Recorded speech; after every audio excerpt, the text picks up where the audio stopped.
Hi hello welcome back to our channel. నేను మీ సాజన. ఈరోజు అయితే ఒక మంచి రెసిపీతో అయితే మీ ముందుకు వచ్చేసానండి.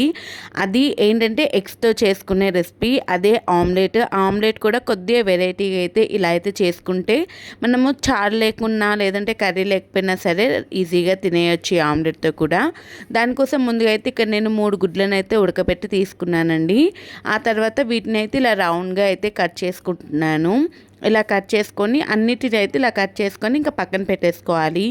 ఆ తర్వాత ఒక బౌల్లోకి అయితే ఒక 3 గుడ్లను అయితే పగలగొట్టి తీసుకోవాలి. ఆ తర్వాత అయితే 3 గుడ్లను అయితే మనం ఆల్రెడీ ఒక బౌల్లో వేసుకున్నాం కదా, వాటిని అయితే నీట్గా అయితే విస్క్ చేసుకోవాలన్నమాట.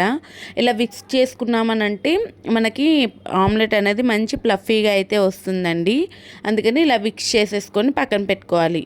ఆ తర్వాత నేను ఇక్కడ ఫ్రై ప్యాన్ తీసుకున్నానండి. అంటే ఏదైనా వెడల్పాటి ప్యాన్ తీసుకుంటే మనకు ఆమ్లెట్కి బాగుంటుంది.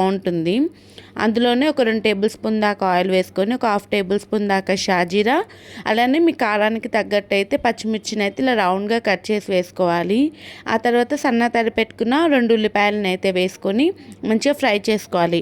ఇలా ఫ్రై చేసుకున్న దాంట్లోకి అయితే మనం దంచిన వెల్లుల్లిని అయితే వేసేసుకొని మంచిగా ఫ్రై చేసేసుకోవాలి. ఇలా ఫ్రై అయిన దాంట్లో ఇంకా స్పైసెస్ యాడ్ చేసుకోవాలి. ఒక 1/2 టేబుల్ స్పూన్ దాకా పసుపు, 1 టేబుల్ స్పూన్ దాకా కారం, 1 టేబుల్ స్పూన్ దాకా అయితే ఉప్పు, అలానే 1/2 టేబుల్ స్పూన్ దాకా ధనియా పౌడర్, 1/2 టేబుల్ స్పూన్ దాకా గరం మసాలా వేసుకొని ఒకసారి బాగా కలిపేసుకున్న తర్వాత ఇలా ఈవెన్లీ అయితే మన ఆనియన్స్ అన్ని కూడా పరిచేసుకోవాలి.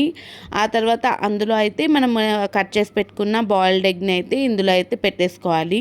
ఆ తర్వాత విక్స్ చేసి పెట్టుకున్న ఎగ్ని అయితే ఇలా స్ప్రెడ్ చేసేసుకోవాలి. ఇలా స్ప్రెడ్ చేసుకునేటప్పుడు కొద్దిగా ఎక్కడెక్కడైనా ఉంటుంది కాబట్టి గ్యాప్స్, దాన్ని ఇలా కొద్దిగా షేక్ చేసామంటే అంతా స్ప్రెడ్ అయిపోతుంది అనమాట ఈవెన్గా.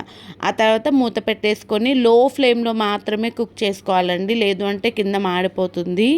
ఇలా మొత్తం అయితే ఇలా చూసారు కదా, పైన లేయర్ అంతా బాగా కుక్ అయిన తర్వాత అలా తీసేయకూడదండి. అలా తీస్తే పక్కా ఇరిగిపోతుంది. అందుకని చెప్పి ఒక చిన్న ప్లేట్ పెట్టేసుకొని దాన్ని ఇలా టర్న్ చేసేసుకోవాలన్నమాట. ఇలా టర్న్ చేయడం వల్ల మనకు ఆమ్లెట్ అయితే అస్సలు విరగదు. ఇలా నీట్గా టర్న్ చేసేసుకొని ఇంకా నీట్గా ఇంకో సైడ్ కూడా ఫ్రై చేసుకోవడానికి ఇలా నెమ్మదిగా వేసేసుకోవాలి.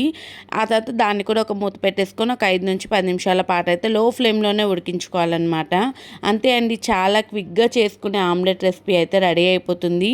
ఈ ఆమ్లెట్ రెసిపీ మీరు ఎప్పుడైనా ట్రై చేస్తే మాత్రం కామెంట్ చేయడం మాత్రం అసలు మర్చిపోకండి.